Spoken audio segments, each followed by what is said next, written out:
Bonjour à tous. Le 9 juin 2024, un moment pourrait-on dire historique puisque nous avons assisté à la 6e dissolution du Parlement dans l'histoire de la 5e République. Après l'annonce des résultats encore sondage, donc des élections européennes, Emmanuel Macron, le président de la 5e République française, a décidé de dissoudre l'Assemblée. Alors, qu'est-ce que ça implique d'une manière générale, puisqu'on a affaire à beaucoup d'analyses, à beaucoup de pronostics, mais surtout, donc certains estiment que c'est un pari fou, que finalement Emmanuel Macron va se retrouver à devoir cohabiter avec le RN, le Rassemblement National, puisqu'on a tous en tête, les experts ont en tête la dissolution, pourrait-on dire, malheureuse de l'Assemblée de 1997. Rappelons-le, le président d'époque, Jacques Chirac, se retrouve avec une crise sociale sur les bras. Ses conseillers politiques lui conseillent justement de dissoudre l'Assemblée pour regagner en légitimité, et la dissolution se passe aussi mal que possible pour Chirac, puisqu'il se retrouve à gouverner avec donc un parti d'opposition, donc le PS à l'époque. Alors, la situation d'aujourd'hui n'a rien à voir du tout avec cette époque. Pourquoi? Parce que en 1997, je le rappelle, en France, on avait un système bipartisan. Donc, il y avait la droite, la gauche, donc c'était l'alternance, donc la gauche au pouvoir, la droite au pouvoir. Donc, le système, la loi électorale pour les parlementaires a été créée justement pour un système où vous avez deux partis qui se disputent le pouvoir. Aujourd'hui, c'est plus le cas du tout. Le système politique français a implosé depuis 2017, n'arrive pas à se reconstruire. Et quel est le paysage politique d'aujourd'hui? Donc, nous avons un Rassemblement national, donc le parti de Marine Le Pen et de Jordan Bardella, mais qui est crédité de 31% si l'on se réfère aux résultats des élections des européennes 2024. Alors, qu'est-ce que ça veut dire exactement? Parce que là aussi, il faut être précis. Donc le RN a reçu 31% donc en termes de voix, donc sur un taux de participation de plus de 50%. Donc ça veut dire quoi? Ça veut dire qu'en gros, un Français sur deux en droit de voter donc est allé voter aux élections européennes, et sur les un Français sur deux qui ont voté, donc un tiers a voté pour le RN. Donc en gros, il faut diviser ce résultat par deux, puisque si le taux de participation était de 50%, le soutien réel du RN en France serait de l'ordre de 15 à 20%. Voilà. Donc, effectivement, le RN aujourd'hui est le premier parti de France en termes de soutien. Mais ça veut dire quoi? Ça veut dire que, comparé à tous les partis aujourd'hui donc en course sur l'échiquier politique français, c'est le parti qui reçoit le plus de voix. Mais c'est pas le parti majoritaire. Donc le RN n'est pas un parti majoritaire au sens où il n'y a pas de plus de 50% de ceux qui sont allés voter qui ont donné leur voix au RN. Donc si effectivement le RN peut aujourd'hui se vanter d'être le parti qui a le plus fort soutien de tous les partis politiques en France, il ne peut pas dire qu'il est le parti majoritaire, et c'est bien tout le problème. C'est qu'en fait on ne voit pas comment le RN pourrait réussir à gagner les législatives, quelle que soit la loi électorale, puisque moi je ne connais pas d'exemple de pays démocratiques où un parti qui reçoit 30% des voix, quelle que soit toute participation, arrive à gouverner seul. Donc ça paraît impossible, improbable.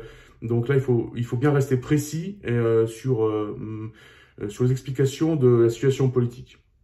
Alors, est-ce qu'Emmanuel Macron a eu raison de dissoudre l'Assemblée? Selon moi, oui. Parce que ça fait quand même plus de 2 ans qu'on se trouve dans une situation des plus pathologiques d'un point de vue démocratique. Pourquoi? Puisqu'on a une Assemblée nationale qui ne sert plus à rien. Elle ne sert plus à rien parce qu'il n'y a pas de majorité, il n'y a pas de majorité gouvernementale au sens de majorité absolue. Et donc, on voit clairement qu'aucun des camps politiques n'arrive à avoir la majorité absolue à l'Assemblée. D'un autre côté, on a une Assemblée qui ne sert plus à rien puisque le gouvernement peut très bien diriger sans être majoritaire à l'Assemblée. Et ça, c'est pathologique. Puisque donc, dans un système démocratique, c'est quand même la voix du Parlement qui fait foi. Et là, nous avons un Parlement où le président et son gouvernement ne sont pas majoritaires, donc c'est un gouvernement minoritaire. Et ça n'empêche pas de diriger en toute tranquillité, de mettre en place toutes ces réformes, ces décisions, parce qu'il a le 49.3, donc qui lui permet, certes, de diriger en engageant sa responsabilité, mais puisqu'il n'y a pas de majorité, puisque l'opposition n'est pas majoritaire et les dirigeants ne sont pas majoritaires, il est quasiment impossible de voter donc une motion de censure au gouvernement. Alors il y a eu plusieurs tentatives, enfin, plusieurs, c'est un euphémisme, hein, puisque il y a eu plusieurs dizaines de tentatives de vote de motion de censure, aucune n'a abouti. Donc une situation des plus pathologiques et je dirais même antidémocratique, puisque donc comment c'est possible que dans un système démocratique on a un parlement qui ne sert plus à rien, un gouvernement qui peut se passer du parlement pour diriger, donc un président qui peut diriger par décret, ça rappelle plus une Douma consultative de l'époque de la Russie tsariste du début du XXe siècle qu'un système démocratique. Donc dans la mesure où on n'est plus vraiment dans un régime démocratique de par ce manque de majorité claire au Parlement, la chose la plus sensée, la plus démocratique à faire, c'était effectivement de faire une élection législative. Et donc là, ça me paraît être des plus légitimes. Eh bien, Emmanuel Macron, donc, qui savait parfaitement, puisque ça aussi, c'est une chose, moi, qui me sidère, c'est quand je vois dans les médias polonais ou étrangers, attention, grande surprise, le RN gagne les élections européennes en France. Enfin, oui, c'est super, c'est la surprise. Ça fait quand même 2 mois que tous les sondages le montrent, hein. Je veux dire, il y a pas un seul sondage qui est montré un cas de figure différent qu'une victoire du RN. Ça fait quand même 2 voire 3 mois qu'on voit dans tous les sondages possibles et imaginables qu'on a un RN crédité de 30%. Une renaissance, donc les macronistes crédités de 15%, et ça bouge pas. Donc voilà, donc la surprise, bonjour la surprise. Donc dans tous les cas, le fait est que donc Emmanuel Macron était très conscient de la situation, donc il avait le temps de s'y préparer. Alors il a fait un choix, donc il n'était pas obligé de dissoudre, hein, ça c'est clair. Il pouvait très bien créer une coalition avec quelqu'un. En hypothèse, puisqu'on voit parfaitement que les 2 ans passés donc de sa deuxième mandature ne lui ont pas permis de mettre en place une coalition de gouvernement lui permettant d'avoir la majorité au Parlement. Il aurait très bien pu continuer comme ça aussi, hein, puisque finalement rien ne l'empêchait de continuer comme ça pendant 3 ans, mais là il s'est exposé à des crises sociales, à des manifestations, à des blocages. Donc la solution qu'il a choisie est une solution, pourrait-on dire, sensée, logique.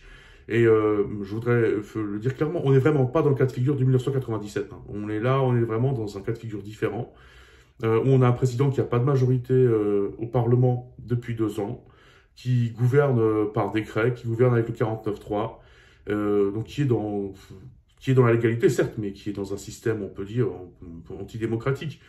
On a donc son parti donc, qui est crédité de 15%, c'est pas beaucoup.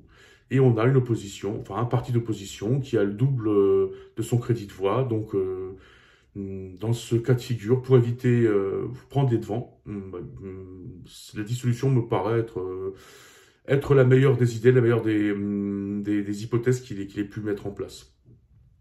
Ensuite, il faut bien voir qu'il a pris de court le RN, puisque le RN revendiquait la dissolution sans y croire, ou voire sans y croire du tout.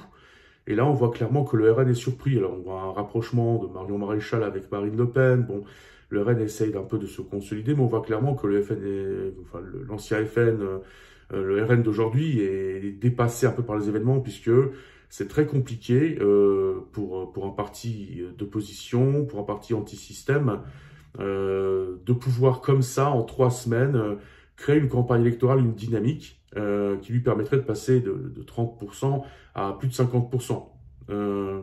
Alors, il faut aussi bien voir une chose, c'est que on peut pas comparer des résultats des élections entre eux. Pourquoi? Parce que les élections et leurs résultats dépendent des lois électorales. Et ça, c'est très important. Alors, si on peut dire qu'effectivement le RN a un soutien de 15 à 20% en France, ça c'est un fait.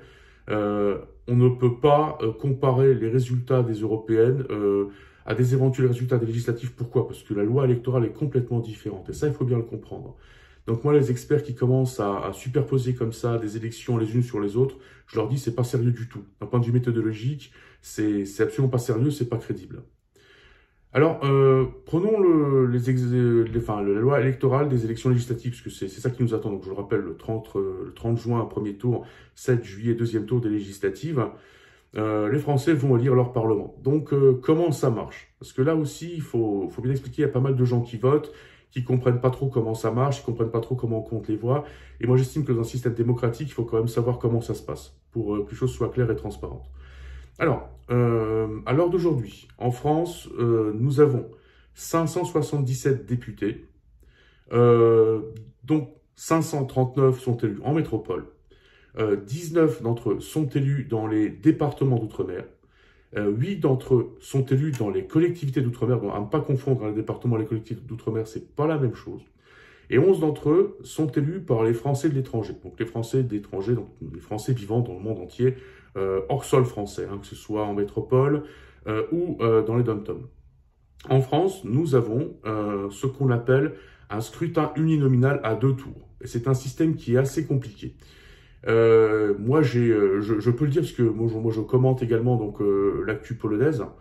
En Pologne, nous avons un système avec une loi électorale, un système proportionnel, et c'est beaucoup plus simple, surtout dans la mesure où les gens votent principalement aujourd'hui pour les partis plus que pour les candidats, alors que le système français il reste quand même assez compliqué. Et donc c'est pour ça qu'il convient de bien l'expliquer.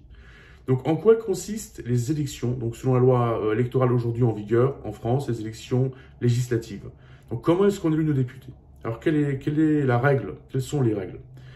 Donc, pour réussir à passer dès le premier tour, il faut arriver à rassembler plus de 50% des 25% des inscrits. Et donc là, il faut décrypter. Qu'est-ce que ça veut dire? Alors, je vais prendre une circonscription imaginaire, quelconque, où nous avons 100 personnes qui sont inscrites. Alors, qu'est-ce que ça veut dire être inscrit déjà? Être inscrit, ça veut dire être sur les listes électorales. Alors, il y a des gens qui sont en droit de voter, qui ne sont pas inscrits. Donc, ceux qui n'ont pas fait la démarche, ils ne sont pas inscrits. Et donc, s'ils n'ont pas fait les démarches nécessaires, s'ils n'ont pas été inscrits, ils ne peuvent pas voter le jour J de l'élection. Donc, aujourd'hui, il n'y a que ceux qui sont inscrits qui peuvent voter. Donc, vous ne pouvez pas venir comme ça avec votre carte d'identité, dire bonjour, je veux voter. Si vous n'avez pas fait les démarches, vous ne voterez pas. Vous ne voterez pas parce que vous n'êtes pas inscrit sur la liste. Donc ça, il faut le comprendre. Moi, je vois des gens comme ça qui viennent, qui veulent voter. Ils ne sont pas inscrits et après, ils sont vexés de ne pas pouvoir voter. Mais il faut s'assurer d'avoir été inscrit correctement sur la liste électorale. Donc, j'invite tout le monde à faire ces démarches parce que c'est important si on veut participer aux élections. Donc, imaginons une circonscription où nous avons 100 personnes qui sont inscrites. Donc, pour passer au premier tour, pour être élu au premier tour, il faut arriver à avoir au moins 25 voix. Puisque quel que soit le taux de participation, quel que soit le pourcentage qu'on arrive à avoir, si on n'a pas au moins 25 voix, on peut même avoir 80% de soutien, ça ne sert à rien, on ne passera pas au premier tour. Donc, il faut avoir plus de 50% donc, de ceux qui sont allés voter sur 25 voix au moins. Puisque si on a 100 personnes qui sont inscrites, donc il faut que sur ces 100 personnes, notre score soit au moins composé de 25 voix, donc 25% donc des 100%, donc des 100 personnes qui sont inscrites. Voilà. Donc ensuite, ceux qui n'arrivent pas à avoir ce résultat, ils arrivent au deuxième tour, donc qui se passe 7 jours plus tard. Et donc, qui arrive au deuxième tour? Alors, au deuxième tour va arriver chaque candidat qui arrivera à rassembler 12,5% donc des inscrits. Donc, ça veut dire quoi en gros? Ça veut dire que si on prend mon exemple de la circonscription où il y a 100 personnes qui sont inscrites, donc pour arriver au deuxième tour, il faut avoir au moins 13 voix, enfin 12 voix et demi si vous préférez, bon, 13 voix, voilà. Et là, vous arrivez au deuxième tour. Et alors, qu'est-ce qui se passe au terme du deuxième tour? Donc, au deuxième tour, on a tous ceux qui arrivent, donc qui ont plus de 13 voix sur mon exemple de circonscription, donc qui ont plus de 12,5% d'inscrits. Et à partir de là, celui qui va remporter donc les élections dans sa circonscription, c'est celui qui aura le plus grand nombre de voix. Donc là, en termes de voix, donc celui qui rassemble le plus grand nombre de voix l'emporte. Maintenant, si on arrive, et d'ailleurs c'est déjà arrivé des dizaines de fois, si on arrive dans un cas de figure où nous avons deux candidats qui ont le même nombre de voix exactes, là du coup c'est le plus âgé qui l'emporte. Voilà, c'est la règle. Donc c'est comme ça que ça fonctionne. Alors c'est un système qui est compliqué. Il faut bien comprendre que c'est pas simple, mais surtout c'est pas simple pour être candidat. Pourquoi? Parce que pour être candidat, déjà il faut avoir un soutien. Donc il faut rassembler des signatures, il faut avoir un soutien d'un comité électoral. Donc la loi électorale est compliquée là aussi, pour ce qui est financement de campagne, c'est très rigoureux, donc là je vous passe les détails. Mais dans tous les cas, c'est pas aussi simple d'être candidat. Donc, vous pouvez pas arriver comme ça. Salut, je vais être candidat. Vous êtes candidat. Non, ça marche pas comme ça. Donc, il faut avoir les signatures. Il faut avoir les fonds. Il faut avoir un comité de campagne, etc., etc.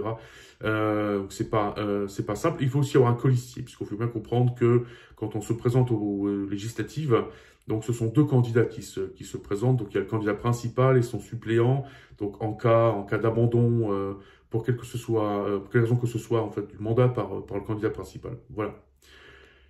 Alors, pour devenir majoritaire dans un système qui est plus bipartisan, c'est très compliqué. Pourquoi? Parce que, en fin de compte, il faut rassembler plus de 1500 candidats. Donc, il faut arriver à rassembler exactement 1554 candidats dans tout l'espace électoral français.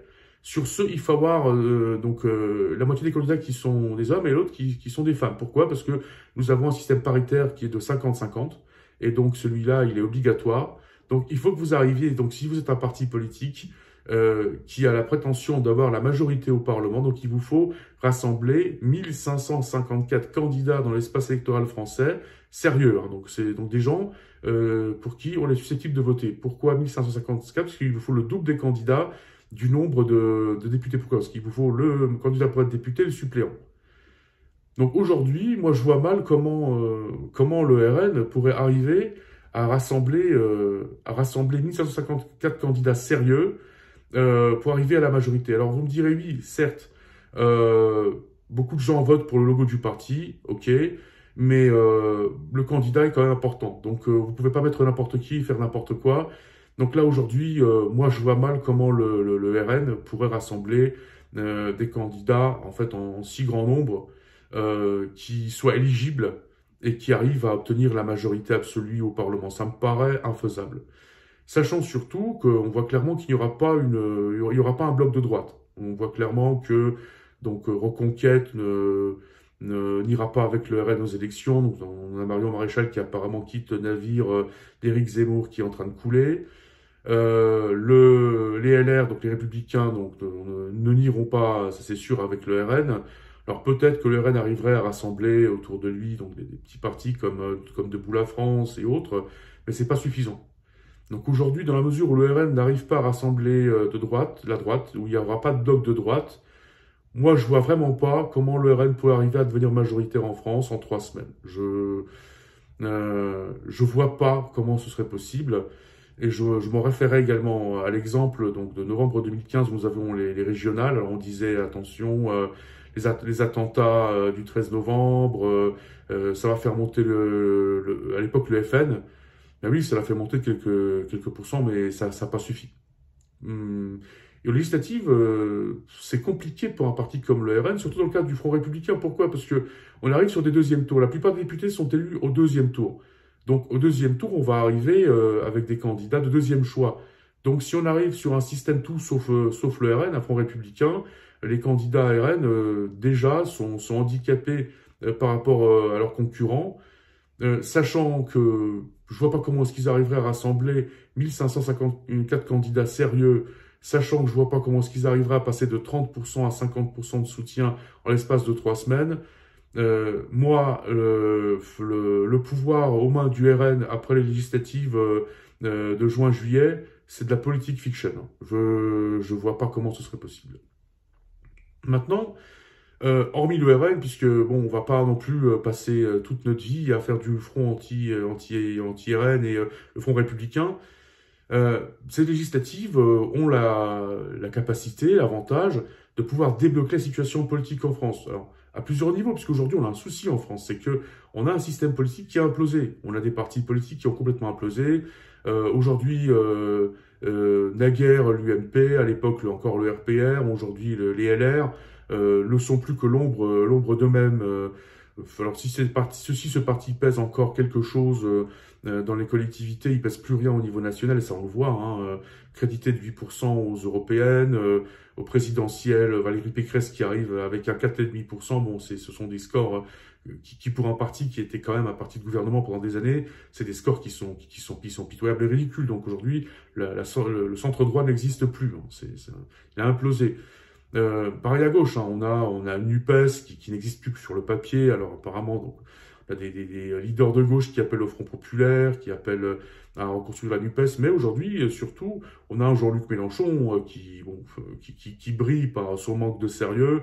On voit clairement donc ces députés qui ont participé en restant polis et diplomatiques aux séances parlementaires pendant 2 ans, en étant tout sauf sérieux. La NUPES aujourd'hui, elle paraît être un projet, pourrait-on dire, politiquement dead. Voilà.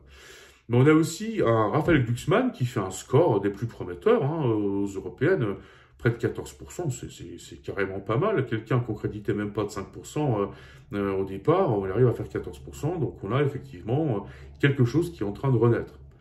Et c'est toute la question finalement de ces législatives, c'est dans la mesure où la loi électorale ne sera pas changée. Donc ça, on sera dans la même loi électorale, puisque finalement, cette loi électorale a été créée pour un système bipartisan, qui n'existe plus.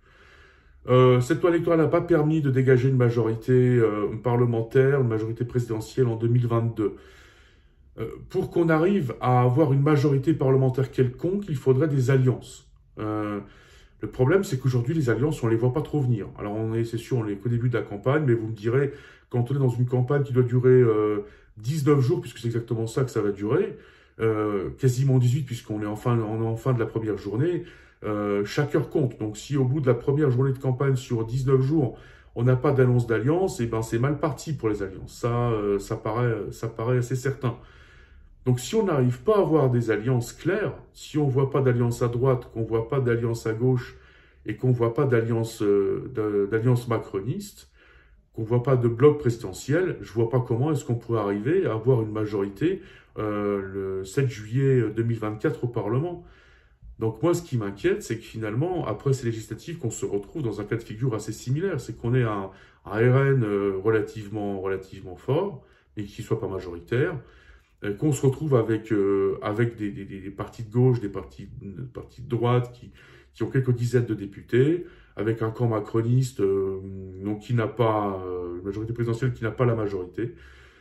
Ça ne changera rien, puisque pour débloquer la situation, il faut arriver à dégager une majorité. Donc la question est de savoir si Emmanuel Macron a décidé de dissoudre l'Assemblée. Est-ce qu'il a prévu quelque chose? Il avait quand même 2-3 mois pour s'y préparer, donc il savait quels seraient les résultats des européennes, les sondages les disaient. Donc la question est de savoir s'il y a une alliance qui est prévue. Alors aujourd'hui, on ne la voit pas trop venir, l'alliance, mais pour que les choses effectivement puissent évoluer sur un déblocage, là il faut absolument qu'on arrive à avoir des alliances. Alors aujourd'hui, on ne les voit pas. Ensuite, il faut bien voir aussi une chose, c'est que en fait, on est en train de casser la réforme du quinquennat. Pourquoi? Pour cela, il faut revenir en 99-2000. On arrive au terme d'une cohabitation Jospin-Chirac qui se passe pas bien. Et donc, le Premier ministre et le Président partent du principe d'un sujet où ils sont relativement d'accord, et c'est rare pour l'époque, que les cohabitations ne font pas bien en partie, ne font pas bien au pays. Et donc, ce qu'il faut, c'est que on arrive à avoir des élections législatives en même temps que les élections présidentielles. Et pour ce faire, qu'est-ce qu'on fait? Eh bien, on raccourcit le mandat présidentiel de 7 à 5 ans. Et ça a pour finalité qu'on arrive à avoir des élections présidentielles qui sont suivies des élections législatives. Donc, depuis 2002, on est arrivé en fait à avoir des présidents qui ont toujours eu des majorités. Donc que ce soit Jacques Chirac en 2002, Nicolas Sarkozy en 2007, François Hollande en 2012, et ensuite Emmanuel Macron en 2017. À chaque fois, donc des élections parlementaires qui se sont tenues donc à quelques semaines après les présidentielles, les présidents sont arrivés à avoir des majorités au Parlement. Donc là, il n'était pas question de déficit démocratique, puisque le président appelait sa majorité. Alors bon, c'est un système qui est critiqué en disant voilà, mais dans la mesure où on a une dynamique de campagne présidentielle, on a les législatives dans la foulée, donc le Parlement finalement n'est qu'une chambre d'enregistrement, ok, mais dans tous les cas, on avait quand même une majorité présidentielle au Parlement. Et là, on arrive en 2022, Emmanuel Macron perd sa majorité. Voilà. Et à partir de là, qu'est-ce qu'on fait? Donc Emmanuel Macron essaie de créer une coalition, il essaie de créer une majorité. Il n'y arrive pas. Et du coup, on se retrouve dans une situation un peu inédite, puisque on a un gouvernement minoritaire donc, qui gouverne pendant 2 ans. Alors, il y a eu le gouvernement Rocard, certes, bon, celui-ci a gouverné, il me semble, une dizaine de jours en minoritaire. C'était en fin de législature, mais là, on arrive vraiment dans une situation inédite. On a un gouvernement qui n'a pas la majorité au Parlement. Il arrive quand même à prendre à faire passer ses décisions avec le 49.3. Et des décisions pas des moindres, hein, donc une réforme des retraites, toutes sortes d'autres réformes, alors que le Parlement soit n'arrive pas à un accord, soit vote contre. On a aussi un Parlement qui n'arrive pas à créer de majorité, puisqu'on a l'opposition, certes, bon, qui pourrait être majoritaire, mais qui n'y arrive pas. Donc, un gouvernement qui n'a pas de majorité, des motions de censure qui passent pas, bon, ça fait que l'Assemblée nationale, ça devient quelque chose de, pourrait-on dire, de ridicule, dont on pourrait très bien se passer au final. Donc il faut bien, à un moment donné, débloquer la situation. Mais il faut bien comprendre que cette situation, si on veut la débloquer, il faut aussi s'en donner les conditions. Aujourd'hui, avec la loi électorale qu'on a, moi je vois pas comment, donc s'il n'y a pas d'alliance, comment est-ce qu'on pourrait arriver à une majorité absolue au Parlement après les élections législatives de 2024 puisque c'est la loi électorale qui décide donc, du partage des mandats.